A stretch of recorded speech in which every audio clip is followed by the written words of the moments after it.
அம்மா அவர்கள் இருந்தால் தமிழ்நாட்டிலே சட்டம் ஒழுங்கு எவ்வாறு பராமரிக்கப்பட்டிருக்கும் என்பது உங்களுக்கு தெரியும். இந்த ஆட்சியில, திமுக ஆட்சியில சட்டம் ஒழுங்கு சந்தி சிரித்துக் கொண்டிருக்கின்றது.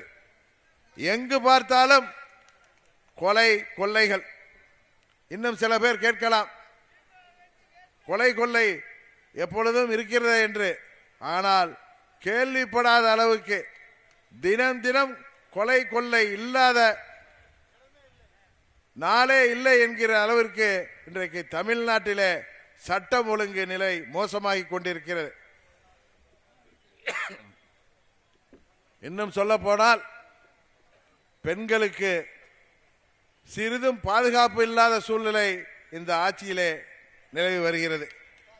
தினம் பெண்களுக்கு எதிரான குற்றங்கள், குறிப்பாக பெண்களுக்கு எதிரான வன்முறைகள், சிறுமிகளிலிருந்து வயது மிகுந்த மூதாட்டி வரை இன்றைக்கு பாதிக்கப்படுகிறார்கள்.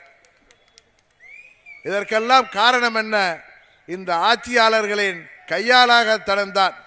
காவல்துறைக்கு தலைமை பொறுப்பை ஏற்றிருக்கின்ற முதலமைச்சர் அவர்கள் இதற்கெல்லாம் பொறுப்பேற்காமல் இன்றைக்கு ஊரூராக சுற்றி பவனி வந்து கொண்டிருக்கின்றார்.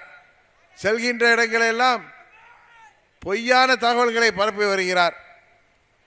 இன்னும் சொல்ல போனால் போகின்ற இடங்களிலெல்லாம் அவரை அங்கே உள்ள குழந்தைகள் அப்பா அப்பா என்று கூப்பிடுவதாக அவர் சொல்வதை பார்த்து சமூக வலைதளங்களிலே எத்தனை கிண்டல்கள் வந்து கொண்டிருக்கிறது என்பதற்கு தெரியும்.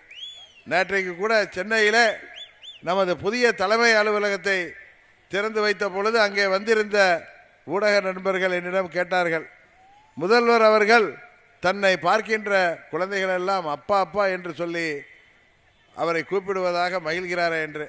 அதற்கு நான் சொன்னேன், தாத்தா வயசுல இருக்கிறவரை அப்பான்னு கூப்பிடுறதுனால அவருக்கு ரொம்ப பெருமிதமாக தான் இருக்கும். இன்னும் சொல்ல போனா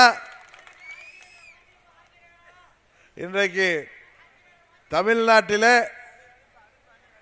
டெய்லி பத்திரிகையிலும் சரி ஊடகத்திலும் சரி சிறுமிகள் படுகின்ற பாடு, சிறுமிகளுக்கு எதிரான குற்றங்கள், சிறுமிகளுக்கு எதிரான வன்முறைகள் இன்றைக்கு நிகழாத நாளே இல்லை என்கிற அளவிற்கு நம்ம எல்லாம் அச்சுறுத்துகின்ற அளவுக்கு இன்றைக்கு தமிழ்நாட்டிலே சட்டம் ஒழுங்கு கெட்டு கிடக்கிறது. மூளை முடுக்கெல்லாம் கஞ்சா விற்பனை. இன்னும் சொல்ல போனால் மாணவர்களையும் இளைஞர்களையும் குறிவைத்து போதை மருந்து பொருட்கள் விற்பனை செய்யப்படுகிறது.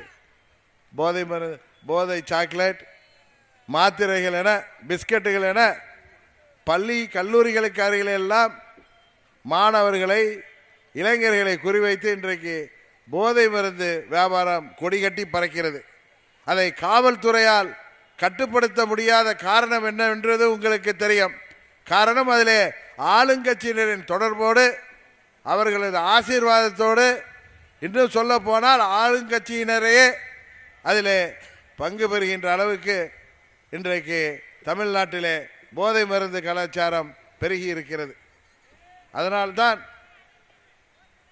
இன்றைக்கு தமிழ்நாட்டிலே இளைஞர்கள் வேலை வாய்ப்பு இல்லாமல் இன்றைக்கு படித்த இளைஞர்கள் எல்லாம் போதை மருந்து பழக்கத்திற்கு அடிமையாகி கூலிப்படைகள், 25 வயதிற்கு உட்பட்ட இளைஞர்கள் கூலிப்படைகளாக மாறி 5000த்திற்கும் 10,000த்திற்கும் யாரது உயிரையும் எடுக்கின்ற அளவிற்கு இன்றைக்கு நாட்டிலே நிலைமை மோசமாகி கொண்டிருக்கிறது. தேர்தல் நேரத்தில் திரு ஸ்டாலின் அவர்கள் நிறைவேற்ற முடியாத பொய்யான வாக்குறுதிகளை வழங்கிவிட்டு தேர்தலுக்கு பின் மக்களை பொய்யை சொல்லி ஏமாற்றி வருகிறார். அவரது கையாளத்தனத்தை மறைப்பதற்காக மத்தியிலே உள்ள ஆட்சியாளர்களை மேல் பழி போடுகிறார்.